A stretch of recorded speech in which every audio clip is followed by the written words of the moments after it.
Então, continuando, nós vamos falar agora de protozoários e fungos, que eles fazem todos parte do domínio Eucária, e todos os seres vão ser eucariontes, assim como os outros reinos Plantae e Animalia.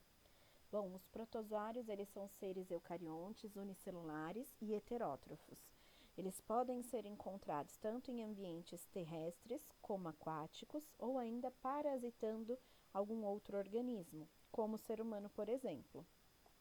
Ao se alimentarem, eles podem se alimentar de bactérias, algas e alguns tipos de fungos. Os protozoários apresentam importante função ecológica na regulação do número desses grupos de organismos, mantendo assim o equilíbrio biológico do solo, além de reciclar os nutrientes. A reprodução deles. A reprodução dos protozoários, ela pode ocorrer de forma assexuada, mais comum, ou de forma sexuada. A reprodução assexuada, ela vai ocorrer por divisão binária. Nesse processo é o semelhante aos que as bactérias fazem e originam seres vivos idênticos. Além da divisão binária, os indivíduos eles podem se reproduzir por divisão múltipla, havendo então formação de muitos núcleos na célula original, seguida pela sua divisão em muitas células pequenas. Também todos eles com material genético idêntico.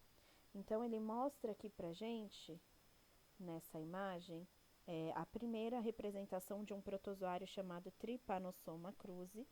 Ele é o causador da doença de Chagas. É esse aqui, ó. Então, esse é o protozoário. O flagelo dele tem um formato aí de chicote, o que auxilia na locomoção dele. E aqui embaixo, nós temos uma micrografia de uma ameba emitindo seus pseudópodes. Os pseudópodes também são formas de locomoção dela. Então, aí, voltando à reprodução. A reprodução sexuada é um processo conhecido como conjugação, em que há uma ponte aí e uma troca de material genético entre os indivíduos. Nesse caso, nascem seres geneticamente diferentes, assim como nós. Como eu falei para vocês, eles vão se locomover e, de acordo com a estrutura de locomoção, cada um vai ter uma. Como eu mostrei para vocês aí, o Trypanosoma cruzi, ele causa a doença de Chagas e se locomove através de flagelos.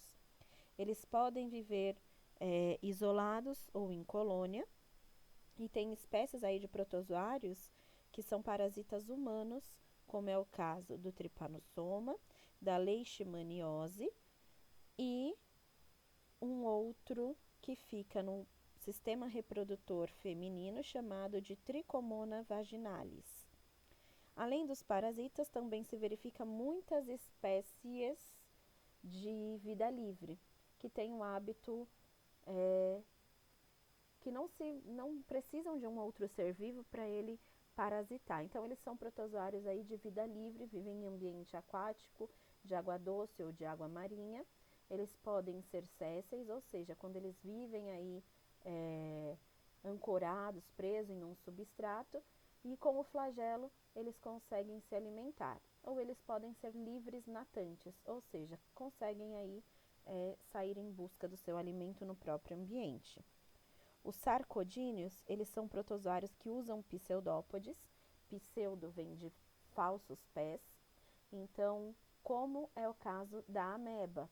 Então, aqui, ó, ela tem os pseudópodes, que são esses prolongamentos do citoplasma utilizados para se locomover e para se alimentar. Elas são os protozoários mais conhecidos desse grupo, porém não são os únicos. Existem ainda os radiolários, os heliosários e os foraminíferos. E aí nós temos a alimentação dos sarcodíneos. Ela vai ocorrer então através dos pseudópodes, que são projetados aí para os alimentos, e a maioria das espécies das amebas são de vida livre.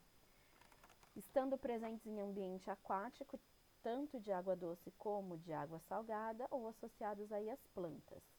Há também espécies que vivem no corpo de um outro ser vivo e podem causar prejuízos, como é o caso da Entamoeba coli. Ela habita o nosso intestino grosso. Há espécies parasitas como a Entamoeba histolítica, que pode provocar a amebíase no nosso corpo. E ela é uma infecção e ela tem sintomas aí como fortes dores abdominais e diarreia como característica. Ela não é o único protozoário aí que causa doenças, mas ela é um dos. Falando dos protozoários ciliados, são aqueles que têm cílios, pequenas estruturas aí de locomoção ao redor de todo o seu organismo. O batimento desses cílios faz com que eles consigam, então, se locomover. A maioria dos ciliados, eles são de vida livre e existem poucas espécies parasitas. Um exemplo é o paramécio. Esse que está sendo mostrado aí na segunda imagem, em vermelho, ele é o Toxoplasma gondii.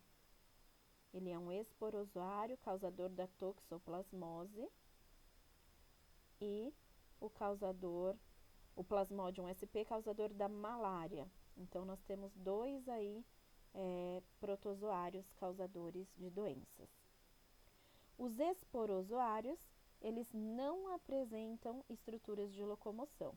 Eles têm uma estrutura proeminente que é utilizada para penetrar nas células hospedeiras e um dos tipos de reprodução se dá pela produção de esporos. Daí vem o nome do grupo, esporozoários. As espécies são endoparasitas, ou seja, elas vão causar doenças em outros seres vivos.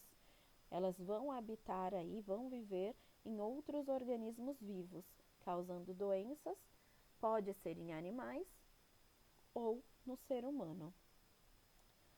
Vamos falar então dos fungos. Os fungos são organismos encontrados em todas as regiões do planeta, na água, no solo, em detritos ou parasitando outros seres vivos. De maneira geral, os fungos eles são eucariontes, unicelulares ou multicelulares. Eles não têm a capacidade de produzir seu próprio alimento, ou seja, são heterótrofos.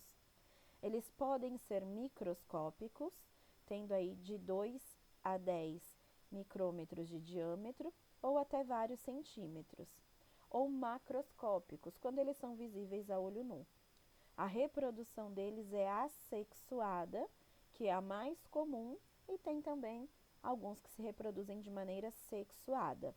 Nós temos pelo menos 60 mil espécies catalogadas, e estudos apontam que nós tenhamos mais de 1 milhão de espécies de fungos. Então, desde os tempos mais antigos, os fungos eles eram utilizados na alimentação, como no caso de cogumelos e trufas. Todo cogumelo pode ser ingerido? Não, existem espécies de cogumelos que são venenosas. Na indústria, os fungos, como as leveduras, também conhecidas como fermentos biológicos, também são utilizados na fermentação de vários produtos alimentares, como o pão, o vinho, a cerveja, o vinagre. E além disso, eles são utilizados na produção de antibióticos, como agentes no controle aí ecológico de pragas agrícolas, entre outras possibilidades. Para a ecologia, os fungos desempenham um importante papel no meio ambiente. Lembra que junto com as bactérias, eles fazem a decomposição de toda a matéria orgânica. Então, eles são decompositores juntamente com as bactérias. Alguns fungos vão causar doenças em plantas, de importância econômica, e em animais ou nos seres vivos, tais como a espécie Candida sp, que resulta na infecção da mucosa bucal. Essa doença vocês conhecem por outro nome, sapinho. Fungos que causam aí problemas nas plantas. Nós temos algumas espécies que causam problemas, por exemplo, na planta do café. Ele é chamado aí de vassoura de bruxa. Então, ele causa danos nas plantas, nas folhas aí, e aí essas folhas, elas não podem ser mais utilizadas, assim como as plantas. Então, eles são